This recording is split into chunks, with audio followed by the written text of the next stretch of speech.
नमस्कार, माझे नाव डॉक्टर कोजागिरी कृष्णाराम देसाई, समुदाय आरोग्य अधिकारी, आरोग्यवर्धिनी केंद्र, मिंचे खुर्द, तालुका बुदरगड, जिल्हा कोल्हापूर. आपल्या सर्वांनाच माहिती आहे, 24 मार्च रोजी आपण जागतिक क्षयरोग दिन साजरा करतो. या दिनानिमित्त जिल्हा परिषद कोल्हापूर अंतर्गत घेण्यात येणाऱ्या स्पर्धेसाठीचा आमचा विषय आहे क्षयमुक्त कोल्हापूर एक संकल्प.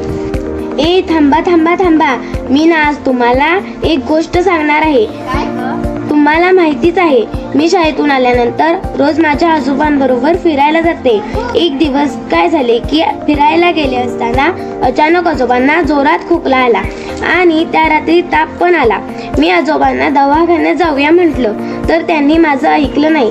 घरातील खोकल्याचं औषध खाल्लं. 2 आठवडे झाले तरी आजोबांचा खोकला आणि ताप काही कमीच येईना. त्यांचं वजन पण कमी झालं. एक दिवस तर त्यांच्या थुंकीतून रक्त पडलं.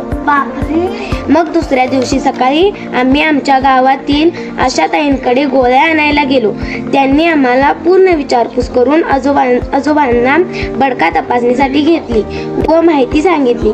त्या आम्हाला गावातील आरोग्य उपकेंद्रात घेऊन गेल्या. तिथे समुदाय आरोग्य अधिकारी, आरोग्य सेविका व आरोग्य सेवक यांनी पूर्ण तपासणी करून बडका तपासणीसाठी पाठवला. दुसऱ्या दिवशी आम्हाला असं समजलं की आमच्या आजोबांना क्षयरोगाची लागण झाली आहे.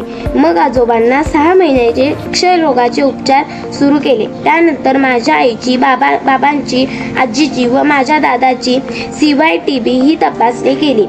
त्यातील कोणाचीही टेस्ट पॉझिटिव्ह आली नाही. मला व माझ्या दादाला TPT उपचार म्हणून रोज 1 गोळी खायला दिली. औषधे चालू असताना आजोबांना दर महिन्याला पैसे व मोफत खाऊ मिळत होता. 6 महिन्यानंतर माझे आजोबा पूर्ण बरे झाले.